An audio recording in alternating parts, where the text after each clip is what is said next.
Hello friends, good morning. Welcome in my today's video. दोस्तों, आज मैं जिस एग्जामिनेशन की बात करने वाला हूँ वो है Himachal Pradesh administrative service exam 2025। जी हाँ, हिमाचल प्रदेश प्रशासनिक सेवाओं का जो एग्ज़ाम होता है उसकी फॉर्म आउट हो चुके हैं। चलिए इसके बारे में डिटेल से देख लेते हैं कि किस डिपार्टमेंट में कितनी पोस्ट यहाँ पे भरी जाने वाली हैं। दोस्तों, सबसे पहले बात करते हैं पर्सनल डिपार्टमेंट में। यहाँ पे एचपी एडमिनिस्ट्रेटिव सर्विस की ओनली 2 वैकेंसीज निकाली गई हैं। तो इस वैकेंसीज के बारे में देख लेते हैं। यहाँ पे यूआर कैटेगरी के लिए एक है, और schedule caste of HP ex serviceman, जो जो सब कैटेगरी है वो एक्स सर्विसमैन है, और यहाँ पे उसके लिए भी एक वैकेंसी यहाँ पे निकाली गई है। तो टोटल यहाँ पे 2 ही वैकेंसी इस बार निकाली गई है।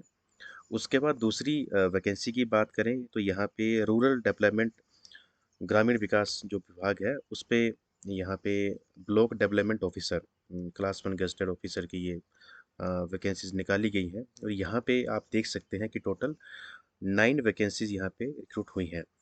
तो इसमें से यूआर के लिए 3 है, एससी के लिए 1 है, ओबीसी के लिए भी 1 है, और ward of ex serviceman backlog category से ये 3 वैकेंसीज यहाँ पे निकाली गई हैं।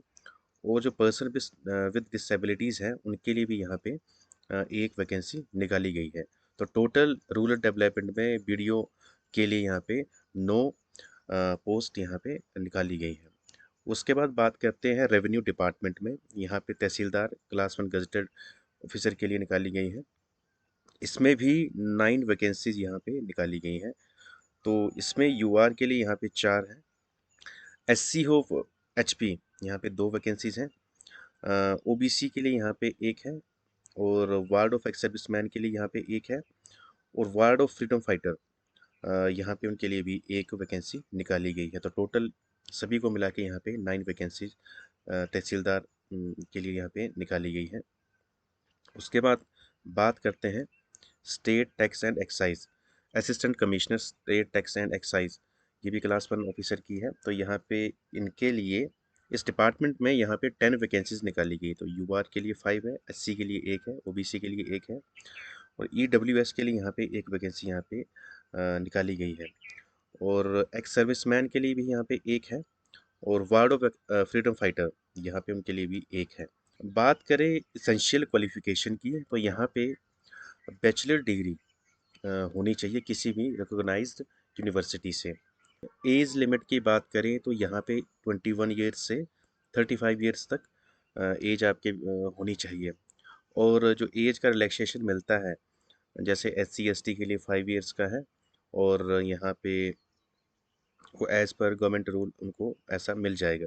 एज रिलैक्सेशन में यहाँ पे कुछ और कैटेगरी भी दी गई हैं, तो आप इस पॉइंट नंबर 3 और पॉइंट नंबर 4 को ध्यान से देख लें, और यहाँ पे ये बताया गया है। तो इसको आप आराम से देख के तभी फॉर्म को फिल करें। तो बात करते हैं एग्जामिनेशन स्टेशन की सिटीज़ की। तो यहाँ पे बिलासपुर, चंबा, हमीरपुर, कांगड़ा, धर्मशाला, पालमपुर, कुल्लू, मंडी, शिमला, नाहन, सोलन, उन्ना, सुंदरनगर, तो ये एग्जामिनेशन सेंटर बनाए गए हैं। तो इनमें से आपको जो भी सूटेबल लगता है उसको आप फिल कर सकते हैं। एग्जामिनेशन फ़ीस की बात करें तो जनरल कैटेगरी के लिए यहाँ पे 600 रुपीज़ फ़ीस लगेगी। अदर स्टेट के कैंडिडेट हैं उनके लिए भी यहाँ पे 600 रुपीज़ लगेगी, और जो कैंडिडेट SC ST OBC से बिलोंग करते हैं उनके लिए यहाँ पे 150 रुपये की फ़ीस लगेगी। और यहाँ पे एक्स सर्विसमैन और फीमेल कैंडिडेट के लिए कोई भी फ़ीस नहीं रहने वाली है। तो दोस्तों, जल्दी से आप इस फॉर्म को फिल कर सकते हैं। मोड ऑफ पेमेंट की बात की जाए तो यहाँ पे आपको जो पेमेंट करनी है वो ऑनलाइन ही करनी पड़ेगी, आपके debit card, credit card, UPI और अदर डिजिटल मोड से। तो यहाँ पे ऑफलाइन कोई भी पेमेंट रिसीव नहीं की जाएगी, ना तो कोई भी पेमेंट आपकी रिफ़ंड की जाएगी। सिलेक्शन प्रोसेस के बारे में आपको बता दूं कि यहाँ पे जो सिलेक्शन प्रोसेस है वो 3 स्टेजेस में रहने वाला है। पहला आपका स्क्रीनिंग टेस्ट होगा, प्रिलिमिनरी एग्जामिनेशन जिसको बोलते हैं। दूसरा आपका मेंस एग्जामिनेशन होगा, और थर्ड आपका पर्सनैलिटी टेस्ट होगा। प्रिलिमिनरी एग्जामिनेशन के सिलेबस की बात करें तो पेपर 1 जो जनरल स्टडी का रहने वाला है उसके लिए आपको ये पेपर 200 मार्क्स का होगा, और यहाँ पे 100 ऑब्जेक्टिव टाइप के मल्टीपल चॉइस क्वेश्चन आने वाले हैं। तो उसके सिलेबस की बात करें तो यहाँ पे history, geography, political, art and culture, socio economic development of Himachal Pradesh, current event of national and international importance, history of India and Indian national movement, Indian as world geography, physical, social and economic,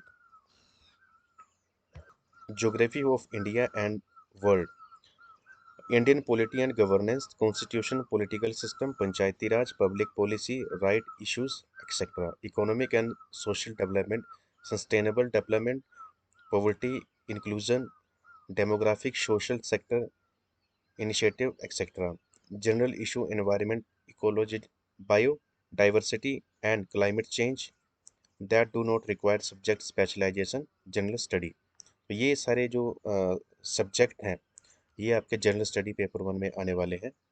चलिए paper 2 की बात करें तो यहाँ पे aptitude test का paper होता है। यहाँ पे ये भी 200 मार्क्स का आएगा और यहाँ पे 100 जो ऑब्जेक्टिव टाइप के मल्टीपल चॉइस क्वेश्चन आएंगे। तो इसके पेपर में यहाँ पे comprehension, interpersonal skill including communication skill, logical reasoning and analytical ability, decision making and problem solving, general mental ability, basic numeracy, number and their relation, order of magnitude, class 10th level, data interpretation, chart, graph, table, data sufficiency, class 10th level, English language comprehension skill, class 10th level. तो ये paper 2 के aptitude test में आएगा।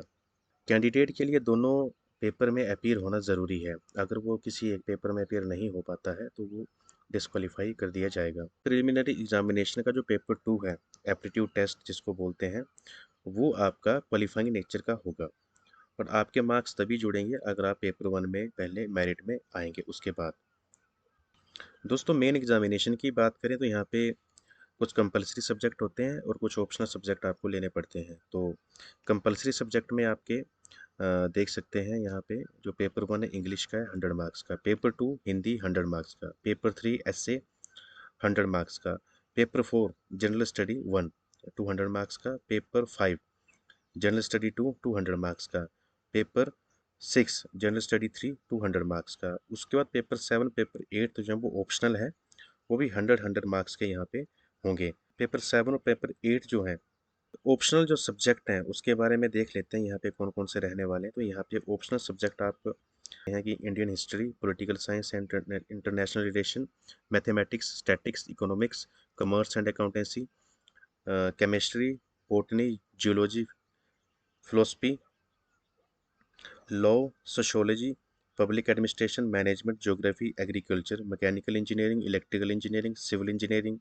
Hindi, Sanskrit, Urdu, English literature, psychology, geology, physics, animal husbandry and veterinary, anthropology, forestry, horticulture and medical science. तो यहाँ पे total 31 जो आपके ऑप्शनल सब्जेक्ट हैं उनमें से कोई 2 आपको चूज करने पड़ेंगे। आपने वही सब्जेक्ट चूज करना है जिसमें आपकी पकड़ अच्छी है या जिसमें आपकी अंडरस्टैंडिंग अच्छी है, ताकि बाद में आपको कोई ज़्यादा दिक्कत ना आए। दोस्तों यहाँ पे एक चीज़ और बताई गया है नोट 1 में कि आपके जो प्रिलिमिनरी एग्जामिनेशन का जो मार्क्स हैं वो फाइनल मेरिट में काउंट नहीं होने वाले हैं। तो फाइनल मेरिट में वो काउंट नहीं होंगे। आपके मेन एग्जामिनेशन के जो मार्क्स हैं और पर्सनैलिटी टेस्ट के जो मार्क्स हैं वो ही फाइनल मेरिट में काउंट होंगी और उसी के बेस पे आपकी सिलेक्शन होने वाली है। दोस्तों इसकी लास्ट डेट के बारे में भी मैं आपको बता देता हूँ। तो इसको अप्लाई करने की जो लास्ट डेट है वो है 10 मई 2025। तो आपको इसको अप्लाई करने के लिए HPPSC की ऑफिशियल वेबसाइट पे जाना पड़ेगा, तो वहाँ से आपको वो अप्लाई करना पड़ेगा। चलिए आपको बता देता हूँ कि कैसे अप्लाई करना है। तो दोस्तों ये Himachal Pradesh public service commission की ऑफिशियल वेबसाइट है। यहाँ पे इसका ये होम पेज है। यहाँ पे अप्लाई ऑनलाइन पे आपने क्लिक करना है और 1 टाइम रजिस्ट्रेशन फॉर एग्जामिनेशन इसके ऊपर आपने क्लिक कर देना है। इस पर क्लिक करने के बाद आपके सामने इस तरह से पेज ओपन होगा। तो यहाँ पे आपने अगर पहले से आपका अकाउंट यहाँ पे बना हुआ है तो यहाँ पे अपनी यूज़र आईडी, पासवर्ड और ये कैप्चा यहाँ पे डालना है और फिर लॉगिन कर देना है। तो आपका जो अकाउंट होगा वो ओपन हो जाएगा। उस पर आपने अगर इस एग्ज़ामिनेशन के अकॉर्डिंग आपकी एलिजिबिलिटी होगी तो आपको वहाँ पे ऑप्शन आ जाएगा अप्लाई करने का। अदरवाइज़ आपको अपडेट भी करना पड़ सकता है। दूसरा, यहाँ पे अगर आपने इस पे अकाउंट नहीं बनाया है तो आपको यहाँ पे सबसे पहले न्यू रजिस्ट्रेशन पे क्लिक करना पड़ेगा। इस पे क्लिक करने के बाद आपके सामने इस तरह से ये फॉर्म ओपन हो जाएगा और यहाँ पे आपने रजिस्ट्रेशन करना है। तो जो जो यहाँ पे मांगा गया है, ईमेल एड्रेस मांगा गया है, मोबाइल नंबर मांगा गया है, क्वेश्चन है, पासवर्ड है, कंफर्म पासवर्ड है, सिक्योरिटी है। इस पे आई एग्री पे क्लिक करने के बाद आपने रजिस्टर पे क्लिक करना है। इसको क्लिक करने के बाद आपका रजिस्ट्रेशन हो जाएगा, लेकिन कुछ 4 या 5 स्टेप आगे आपको और फिल करने पड़ेंगे। जैसे आपने एजुकेशन क्वालिफ़िकेशन होगी, यहाँ पे एड्रेस होगा और यहाँ पे आपके डॉक्यूमेंट्स भी अपलोड होंगे। तो सारा ये स्टेप करने के बाद एंड में आपकी फाइनल पेमेंट का ऑप्शन आता है। तो पेमेंट का ऑप्शन आने के बाद ही आपका जो फॉर्म है सक्सेसफुली सबमिट हो पाएगा। तो दोस्तों, thanks for watching my videos. Please like my video and subscribe my channel.